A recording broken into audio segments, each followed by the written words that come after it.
আসসালামু আলাইকুম। এটা দেখতে পাচ্ছেন আমাদের লন্ড্রি সোপ ফ্লোর। এখানে গ্রিন কালারের লন্ড্রি সোপ তৈরি করা হয়। এখানে ফ্লোরে কিছু সোপ নুডলস দেখতে পাচ্ছেন এবং বার অবস্থায় কিছু আছে যেগুলো নির্দিষ্ট ফ্লোটারে দিয়ে ফ্লোটার দিয়ে সেখান থেকে নুডলস আকারে বের হচ্ছে। এই ফ্লোর এখানে মিক্সচার, এখানে ম্যানুয়াল পদ্ধতি, এটা কড়াই সিস্টেম বলা হয় এবং এটা অনেক আগেকার একটা পদ্ধতি।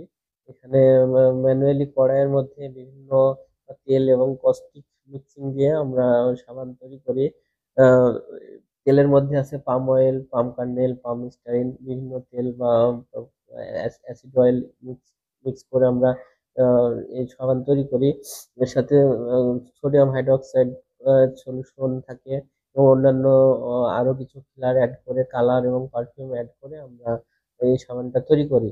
আহ, এখানে যে যে কড়াই দেখতে পাচ্ছেন এটাতে এখন এটা আমরা আগুন দিয়ে জ্বালায়ে, এটা ম্যানুয়ালি খড়ির জ্বালানি দিয়ে আগুন তৈরি করে এটা আমরা গলায়ে তারপরে আহ, গলিত সাবান হয়।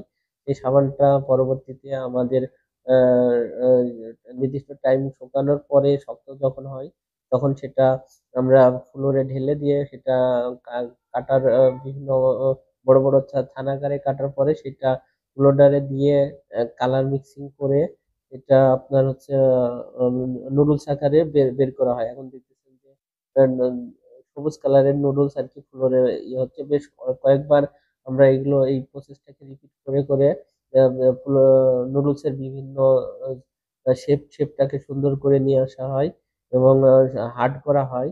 দেন তারপরে নুডলসটা আমরা আরেকটা মেশিনে আসে যেটা বার দিয়ে বার হিসাবে কাটিং করে বার কাটিং করি। বার কাটিং করার পরে সেটা স্টাম্পিং মেশিনে ম্যানুয়ালি সিঙ্গেল পিস করে করে স্টাম্পিং করা হয়। স্টাম্পিং করার পরে সেটা নির্দিষ্ট সময় শুকানো হয়। শুকানোর পরে আমরা স্যাম্পল নিয়ে ল্যাবে টেস্ট করি এবং সেগুলো বিএসটিআর স্ট্যান্ডার্ড প্যারামিটার অনুযায়ী বিভিন্ন প্যারামিটার গুলো চেক করি। সেটা যদি ঠিক থাকে, ওকে থাকে, তারপরে আমরা এগুলো প্যাকিং এর জন্য অ্যাপ্রুভাল দেই এবং প্যাকিং গুলো বিভিন্ন কোড মেনটেন করে আমরা সিঙ্গেল সিঙ্গেল পাউচে এগুলো আমরা প্যাকিং করার পরে সেগুলো কার্টুনিং করে এবং এফডিস্ট্রিতে পাঠাই এবং